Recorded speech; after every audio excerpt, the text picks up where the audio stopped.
இன்னைக்கு ஒரு அமைச்சர் ஐபிஎல் மேட்ச்ல பவுடர் இன்னைக்கு அமைச்சர்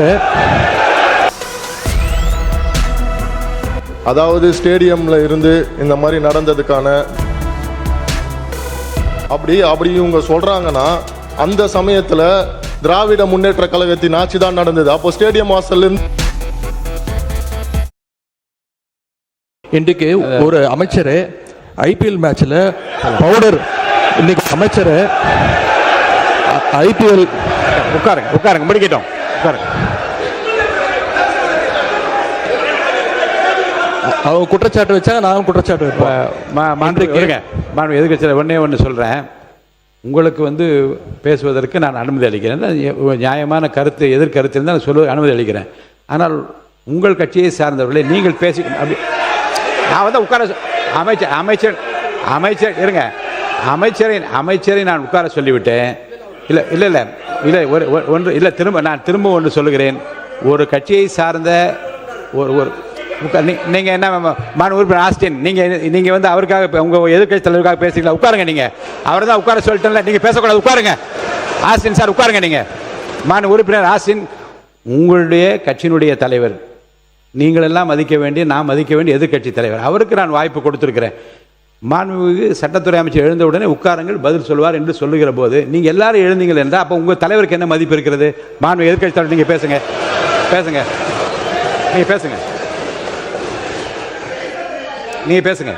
மாண்புமிகு பேரவைத் தலைவர்களே, ஒரு அமைச்சரே ஐபிஎல் மேட்ச்ல பவுடர் நுணுக்கிக்கிட்டு மாத்திரை நுணுக்குன்னு கதை விட்டாரு. அவர்கிட்ட உங்களுடைய காவல்துறை ஏதாவது விசாரணை நடத்துச்சா? அவர் மேலே ஏதாவது நடவடிக்கை எடுத்திருக்கீங்களா? அது மட்டும் இல்லை, சமீப காலமாக ஆளுங்கட்சியை சேர்ந்த பலர் போதைப் பொருள் வழக்கில் தொடர்ந்து கைது செய்யப்பட்டு வருகிறார். நீங்கள் இதுக்குரிய ஆதாரங்கள்லாம் நீங்கள் இல்லாமல் நீங்கள் பேசக்கூடாது. அமைச்சர் அவர்கள் பேசுறதுக்கு ஏதாவது ஆதாரம் கேட்டிருக்கீங்களா? அமைச்சர் அவர்கள் பேசுறதுக்கு ஏதாவது ஆதாரம் இருக்கா? நாங்கள் உடனடியாக கைது செய்யப்பட்டிருக்கோம், ஒரு கட்சியிலிருந்து நீக்கியிருக்கிறோம். உங்களுடைய அமைச்சர் ஐபிஎல் மேட்ச்சில் பவுடர் நுணுக்கிட்டு இருந்ததை இன்றைக்கு உலகமே பார்த்துச்சு. பல்வேறு விமர்சனங்கள் வந்துச்சு. குழந்தைக்கு மாத்திரை கொடுத்தேன்னு கதை விட்டாரு. அதற்காக ஏதாவது விசாரணை நடத்தியிருக்கிறீங்களா? புகார் எடுத்திருக்கிறீங்களா? ஏதாவது நடவடிக்கை எடுத்திருக்கீங்களா? கேட்க விரும்புகிறேன். மாண்பு முன்னவர், அவை முன்னவர். மாண்பு பேரவைத் தலைவர் அவர்களே, மாண்பு எதிர்க்கட்சி தலைவர்கள் குற்றச்சாட்டுகள் சொல்வதற்கு முன்னால் ஒன்றின் பின் ஒன்றாக பல குற்றச்சாட்டுகள் இங்கே சொன்னார்கள். அதற்கான ஆதாரத்தை உங்களிடத்திலே தந்து அதற்கு பிறகு அவர் பேசியிருக்கிறார் என்பதை நான் அறிய விரும்புகிறேன்.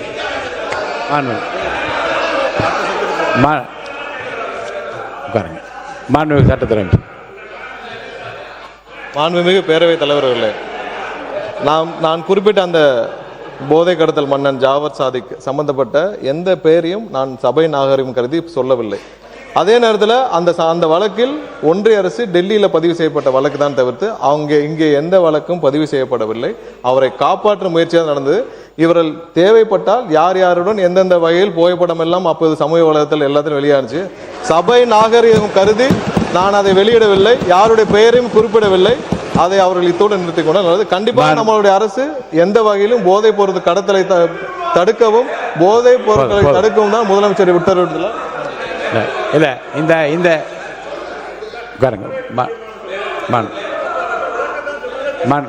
உறுப்பினர் மனிதவளத்துறை அமைச்சர் அவர் சொல்லட்டும், அவரை பற்றி சொன்னதுனால சொல்லட்டும். மனிதவளத்துறை அமைச்சர். மாண்புமிகு பேரவைத் தலைவர் அவர்களே, அதாவது ஸ்டேடியம்ல இருந்து இந்த மாதிரி நடந்ததுக்கான விளக்கத்தை ஆல்ரெடி அளித்தாச்சு. அதுல அவங்களுக்கு பல்வேறு முரண்பாடுகள் இருக்கலாம், பல்வேறு கருத்துக்கள் இருக்கலாம். அப்படி இவங்க சொல்றாங்கன்னா அந்த சமயத்துல திராவிட முன்னேற்ற கழகத்தின் ஆட்சி தான் நடந்தது. அப்போ ஸ்டேடியம் வாசல்ல இருந்து இவங்கெல்லாம் அந்த மாதிரியான போதைப் பொருள் வித்தாங்கன்னு சொல்லி ஒத்துக்கிறாங்களா? அப்போ அதனால ஆதாரம் இல்லாமல் விளக்கம் கொடுத்ததுக்கு அப்புறமோ தேவையில்லாத பேச எனக்கு கூட தான் இப்ப செய்திகள்ல நீங்க சொல்லக்கூடாதுன்னு சொல்றீங்க. என்னோட அதாவது என் துறையை சார்ந்த கிட்டத்தட்ட அரசு வேலை கொடுக்கறதா சொல்லி 888 கோடி ஊழல் பண்ணிருக்காங்க. எனக்கு பல்வேறு முரண்பாடுகள் இருக்கு. அதனால விளக்கம் அளித்ததுக்கு அப்புறம் அது மாதிரி தேவையில்லாத விஷயங்களை கருத்துக்களை தெரிவிக்க வேண்டாம் என்றது பேரவை வாயிலாக நான் தெரிவித்துக் கொள்கிறேன். மாண்பு உறுப்பினர் உட்காருங்க. மாண்பு உறுப்பினர்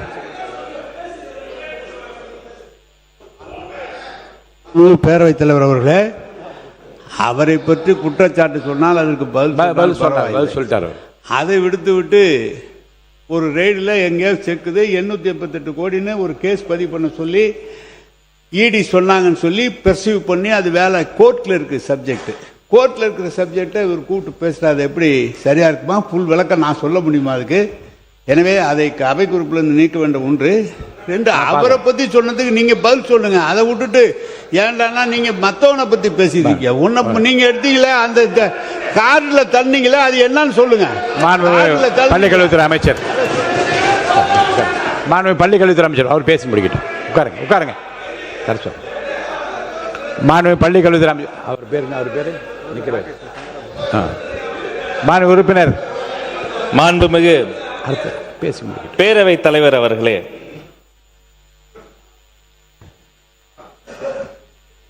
தமிழ்நாட்டை பொறுத்தவரை பள்ளிக்கூடங்கள், கல்லூரிகள், கல்வி சாலைகள் என்பது வறிய ஏழை எளிய மக்களினுடைய அந்த பெற்றோர்களினுடைய வாழ்நாள் கனவை ஒரு குழந்தை நிறைவேற்றுவதற்கான ஒரு வாய்ப்பு. ஒரு பள்ளிக்கூடத்திலும் ஒரு கல்லூரியிலும் வன்முறை சம்பவங்களோ போதை பழக்க வழக்கங்களோ எதுவும் நடைபெற கூடாது என்பதுதான் அரசியல் மாச்சரியங்களை தாண்டி இந்த அரங்கில் இருக்கக்கூடிய அத்தனை மாமன்ற உறுப்பினர்களினுடைய எண்ணமாகவும் இருக்கிறது.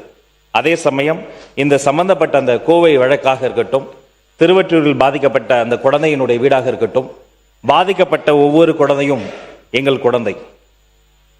பறி கொடுத்திருக்கிற ஒவ்வொரு குடும்பமும் அவர்களின் பரிதவிப்பு எங்கள் பரிதவிப்பு. அவர்களுக்கு வந்திருக்கக்கூடிய இழப்பு ஈடு செய்ய முடியாத இழப்பு. முதல் விஷயம், அந்த குடும்பத்திற்கு தேவைப்படக்கூடிய முழுமையான நேர்மையான போலீஸ் விசாரணை. எந்த சார்பு தன்மையும் இல்லாமல், அரசியல் தலையீடு இல்லாமல் நேர்மையான முறையில் போலீஸ் விசாரணை நடைபெற வேண்டும் என மாண்புமிகு முதல்வர் அவர்களின் உத்தரவுக்கிணங்க காவல்துறையை நாங்கள் வலியுறுத்தி இருக்கிறோம். 2, அந்த பரிதவித்து மிகப்பெரிய சோகத்தில் ஆழ்ந்திருக்கிற அந்த குடும்பத்தினுடைய துன்பத்தில் நாங்கள் பங்கெடுக்கிறோம், துயரத்தில் துணை நிற்கிறோம். அவர்களுக்கு உடனடியாக SC/ST பிரிவின் கீழ் வழக்கு பதிவு செய்யப்பட்டு அவர்களுக்கு உரிய அந்த இழப்பீடு நாம் பேசிக் கொண்டிருக்கக்கூடிய இந்த தருணத்திலேயே அந்த குடும்பத்தாரினுடைய கணக்கில் வரவு வைப்பதற்கான அந்த வேலையும் முன்னெடுத்திருக்கிறோம். மேலும் அவர்களுக்கு தேவைப்படுகிற அனைத்து வகையான உதவிகளும், எத்தனை உதவிகள் செய்தாலும் அந்த ஒரு குழந்தை செல்வத்தினுடைய விலை மதிப்பில்லாத உயிருக்கு ஈடு இணை ஆகாது. இருந்த போதும் அந்த குடும்பம் தேவைப்படுகிற அத்தனை உதவிகளும், குடும்பத்தில் ஒருவருக்கு அரசு வேலை, அவர்களுக்கு ஒரு பாதுகாப்பு, நேர்மையான விசாரணை. தமிழக வெற்றிக் கழகத்தை பொறுத்தவரை ஒன்றே ஒன்றுதான், இதை போன்ற வழக்குகளில் நீதி நிலைநாட்டப்பட வேண்டும். அதில் என்ன இருக்கிறது? உண்மையில் அங்கு குழு மோதலா, ஒருவேளை போதை பழக்கம் இருக்கிறதா, வேறு ஏதேனும் சமூக விரோதிகள் இந்த மாணவர்களை ஆட்டுவிக்கிறார்களா, அங்க இருக்கக்கூடிய ஆசிரியர்களினுடைய உண்மைத்தன்மை என்ன, கல்லூரிகளில் இதற்கு முன்பு ஏதோ சண்டைகள் வன்முறை சம்பவங்கள் நடந்தால் அதனுடைய வரலாறு என்ன, இனி இதை போல் நடக்காமல் இருப்பதற்கு என்ன செய்வது என்பதில் முழுமையான நேர்மையான விசாரணை நடக்க வேண்டும் என்பதில் எங்களுக்கு மாற்று கருத்தே இல்லை. அவர்களுக்கு தேவையான உதவிகள், அவர்கள் என்னென்ன கோரிக்கைகளை வைக்கிறார்களோ அதை அதிகாரிகளோடு கலந்து பேசி அவர்களுக்கு உரிய உதவிகள் என்பதை செய்ய வேண்டியது எங்களுடைய கடமை, கேட்க வேண்டியது அவர்களின் உரிமை என்பதையும் இதனால் பதிவு செய்து கொள்கிறேன். நேற்றைய தினம் எங்களுடைய மாண்புமிகு சமூக நீதித்துறை அமைச்சரும் எங்களுடைய மாண்புமிகு அமைச்சர் சம்பத் அவர்களும் கோவைக்கே நேரில் சென்ற அந்த குடும்பத்தினுடைய துன்பத்தில் பங்கெடுத்தார்கள்.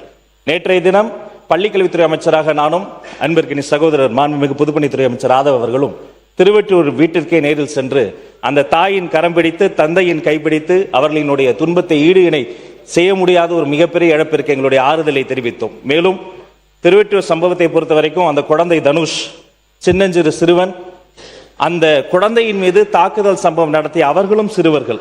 அந்த வழக்கில் ஒருவரை தவிர அத்தனை பேருமே மைனராகவும் இருக்கிறாங்க. அப்ப இந்த பிரச்சனையை பார்க்கிற பொழுது மிகவும் வேதனையாக இருக்கிறது. அந்த பாதிக்கப்பட்ட குடும்பத்தை பொறுத்த வரைக்கும் ஒரு எதிரி கூட தப்பித்து விடக்கூடாது என்பதில் அவர்கள் மிகவும் உறுதியாக இருந்தார்கள். அந்த தாயினிடம் நாங்கள் வாக்களித்திருக்கிறோம். யாராக இருந்தாலும், அவர்கள் எத்தனை வழக்கறிஞர்கள் கொண்டு வந்தாலும், ஆளுக்கு ஒரு வழக்கறிஞர் கொண்டு வந்தாலும் கூட பாதிக்கப்பட்ட அந்த அமுதன் மற்றும் தனுஷ் அவர்களின் குடும்பத்தின் சார்பில் கடுமையான சட்ட போராட்டத்தின் மூலம் ஒரு எதிரி கூட தப்பித்து விடாத வகையில் வழக்கை நடத்தி சட்ட ரீதியாக அவர்களுக்கு என்ன தண்டனை வாங்கி தர முடியுமோ அதிகபட்ச தண்டனை வாங்கி கொடுத்து, மேலும் இதை போன்ற பள்ளி வளாகங்களில் இதை போன்ற துன்பமான துயரமான சம்பவங்கள் நடக்காமல் இருப்பதற்காக கல்வித்துறை சார்ந்த அதிகாரிகள் மூலமாக பள்ளிக்கூடங்களுக்கும் பள்ளிக்கல்வித்துறை மூலமாகவும் உயர்கல்வித்துறை மூலமாகவும் கடுமையான மிகவும் நேர்த்தியான பின்பற்ற வேண்டிய வழிகாட்டு நெறிமுறைகளை மீண்டும் செயல்படுத்துவதற்கான வேலைகளும் செய்திருக்கிறோம். தனுஷ்குமார் அவர்களினுடைய குடும்பத்தில் அவருடைய மூத்த சகோதரர் ஒருத்தர் இருக்கிறார். தற்போதுதான் அவர் ஒரு பட்டப்படிப்பை முடித்திருக்கிறார். அந்த அன்பு சகோதரருக்கும் அந்த குடும்பத்தின் சார்பில் பாதிக்கப்பட்ட அந்த குடும்பத்தின் சார்பில் அந்த அன்பு சகோதரருக்கு ஒரு அரசு வேலையும் தர வேண்டும் என்று முடிவு செய்து மாண்புமிகு முதல்வர்களினுடைய அனுமதியோடு அந்த குடும்பத்திற்கு ஒரு அரசு வேலை SC/ST பிரிவின் கீழ் உடனடியாக இன்றைய தினம் 6 லட்சம், மறுபடியும் மிச்சம் இருக்கக்கூடிய 6 லட்சம், அது மட்டும் இல்லாது தனுஷ் அவர்களினுடைய தாய் தந்தையருக்கு 2 வகையான ஓய்வூதியம் சேர்த்து கிட்டத்தட்ட சற்று மாதந்தோறும் 8000 ரூபாய் ஓய்வூதியம் கிடைப்பதற்கான அனைத்து வேலைகளையும் தங்கு தடையின்றி இரவு பகலாக செய்து முடித்து விட்டுதான் இந்த சட்டமன்றத்துக்கு வந்திருக்கிறோம். இனி இப்படி ஒரு சமூகம் நடைபெற வேண்டாம் என்பதுதான் எங்களுடைய நிலைப்பாடு என்பதை தெரிவித்துக் கொள்கிறேன். மாண்புமிகு உறுப்பினர் வேலுமணி அவர்கள், மாண்புமிகு உறுப்பினர் வேலுமணி அவர்கள் பேசலாம். மாண்புமிகு பேரவைத் தலைவர் அவர்களே, எங்களது கோவை மாவட்டத்தில் இந்துஸ்தான் கல்லூரியிலே அமுதன் அந்த கொலை செய்யப்பட்டது குறித்து தான் கவனிப்பேன். அதுக்கு அமைச்சர் அவர்கள் சொன்ன பதில் பொறுத்தளவுக்கு இன்றைக்கு பொதுமக்களுக்கும் நல்லா தெரியும். மாண்புமிகு அமைச்சர்கள் சொன்ன கருத்தை ஒட்டி ஏதாவது சொன்னாங்க. அந்த கருத்து இல்லை, அதை மட்டும் தான் எங்க மாவட்டத்தில் அந்த அந்த ஏங்க மாவட்டத்தில் இல்ல மாவட்டத்தில் சம்பந்தப்பட்ட சட்டமன்ற உறுப்பினர் பேசுறேங்க. திமுக ஆட்சியில் தான் கொடுக்க மாட்டீங்க. நீங்க யாருக்கு விளக்கம் சொல்ல தேவை? சுருக்கமா நீங்க சொல்லுங்க. சுருக்கமா அதாவது அங்க இருக்க உயிரிழந்த மாணவருடைய பெற்றோர் தரப்பில் கூறப்பட்ட குற்றச்சாட்டு அரசும் காவல்துறையும் மிக கவனத்தில் கொள்ள வேண்டும். சில ஆண்டுகளாக தமிழகத்தில் போதைப் பொருள் நடமாட்டம் ஒளிவு மறைவின்றி பள்ளிகள், கல்லூரிகள் எல்லா பக்கம் இருக்கு. ஆகவே இது போதைப் பொருள் சம்பந்தம் சொல்ல வேண்டாம். இன்னும் கவனமா காவல்துறையும் அரசும் கண்டிப்பா இது நடவடிக்கை எடுக்கணும். போதைப் பொருள் சம்பந்தமா இருக்கு. போதைப் பொருள் எல்லா மக்களும் அதுதான் பேசுறாங்க, எல்லாம் இருக்காங்க. ஆகவே காவல்துறை நீங்க அரசு நடவடிக்கை எடுக்க நீங்க முயற்சி செய்யறீங்க. காவல்துறை இன்னைக்கு உங்களுக்கு தகவல் கொடுத்ததை வச்சுதான் அமைச்சர் பேசுறாரு.